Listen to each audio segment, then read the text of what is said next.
Not the only one out today.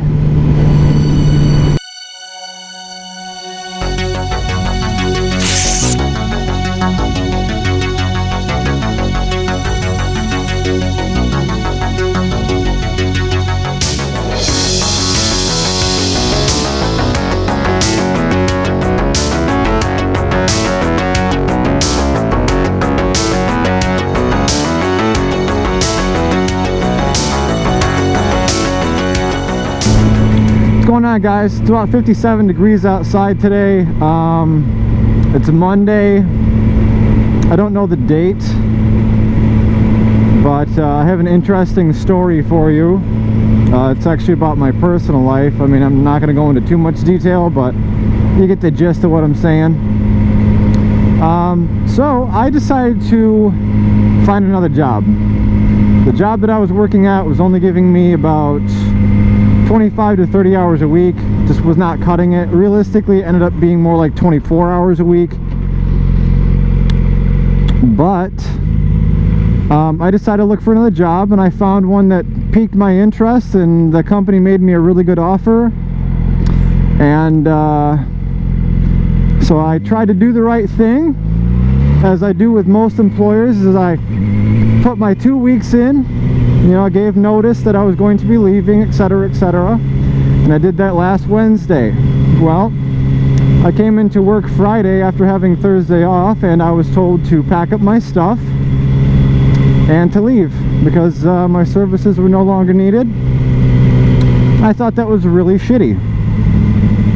Especially when a company expects you to put in your 2 weeks, you know, out of decency and not to burn any bridges, but it really sucks when you do put in your 2 weeks and you try to do the right thing and they fucking fire you anyways. Well, here's the thing. I work in an industry that is, it's heavily based on clientele. I'm not going to say what I do because it's no one's business, but let's just say I deal with a lot of clients. The company that I'm working for has a strict non-compete agreement that you have to sign that says if you leave, you will not do that same thing within 10 miles of any of their businesses. Okay? Standard non-compete, just they don't want you stealing clients. Here's the thing. My old job is a half hour, almost 40 minutes from my house, depending on the traffic that day. Which, if you watch my videos, you know how crappy the traffic is on my way to work. The new job I'm going to is 12 minutes from my house, and it's 35 to 40 hours a week instead of just being 25 to 20. So already I'm getting more hours for less of a drive. So it you know, it just seemed like stupid to not take the job offer like that, especially when it's within the same industry. Well, here's the thing. The company that I used to work for was afraid that I was going to steal their clients, and that's why they let me go. And I'm sure that at some point some of my coworkers might watch this video, and I am in no way at all faulting anyone that I worked with at my job. My manager was awesome. Love her to death. Probably the best manager I've ever had. Okay? My coworkers are all really cool, super fun to work with. The decision to get rid of me came right down from district, which I thought was really shitty. And it's very unprofessional. Considering this, out of everyone that works at my old job, I'm the only one that doesn't live in the same town. I live a half hour, like I said, half hour to 40 minutes away. My new job is equal distance to where I live from my old job. If you were to leave the front door of my old job and go to my new one, it's still going to take you about 30-35 minutes. So instead of understanding that my intention was never to steal clients, because no one's going to come an extra 35 minutes out of their way to come see me when they can just go to downtown where I used to work.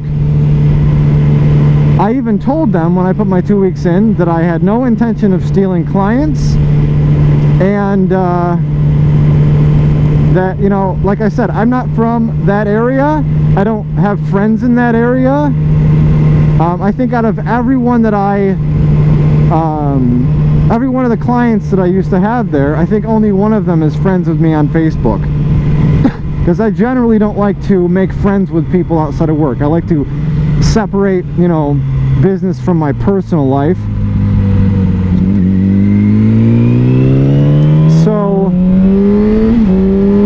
yeah, in a nutshell, I just thought it was very unprofessional of them to assume that I was going to try to steal clients. I've never, ever given the impression that I was ever that kind of person, or that I was shady, or that I would fucking do something like that. So for them to let me go 2 weeks early, it was literally based out of spite, and it's the most unprofessional thing that I've ever fucking seen in my life. So, you know, to my coworkers, I'm really gonna miss working with you guys. If by some chance District watches this, all I have to say to you guys is fuck yourself. Thinking that I'm gonna fucking steal clients is ridiculous.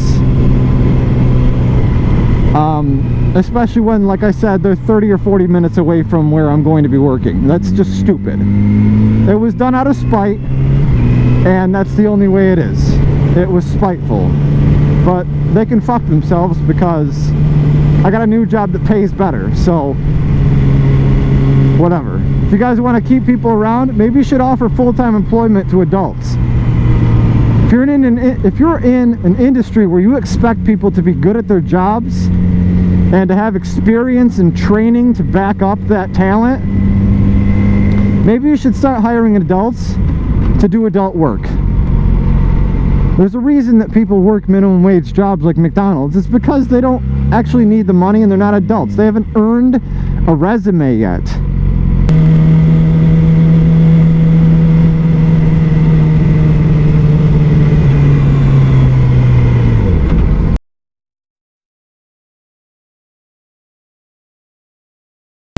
What are you doing? Seriously? You're gonna turn left now? Oh, no, you don't. Now you just have no signal. What the fuck, man? You're in the right-hand turning lane, you put your left signal on. You don't need to use a fucking signal for this corner. Holy shit, man. I doubt as if he even knows his first name, and that I find it amazing that he can breathe unassisted. So I had a pretty good piece of advice I was thinking about. It's something that I've never mentioned in any of my other videos or my training videos or anything like that. Is if you live in a colder climate and you decide to ride your bike into the winter, at least up into the point where it snows and shit, I definitely wouldn't recommend riding into the snow. But one thing you have to take in consideration is that your tires are going to take a very long time to warm up, if they ever even do reach full temperature, and also that your suspension is also going to stay cold. Your bike is not going to be as compliant to the road as it normally would, because everything is so cold. It's 57 degrees outside today, and I can tell that my suspension is very tight and stiff on every little bump and corner that I touch. And that's just because, if anybody knows anything about oil or viscosity, when stuff gets cold, it moves slower. And being that you have hydraulic pistons in your shocks and in your rear shock, obviously if it's colder out and those things aren't touching the engine, so it's not like they're warming up, they're not going to function as usual. They're going to be stiffer. So you just got to kind of take caution with that kind of shit.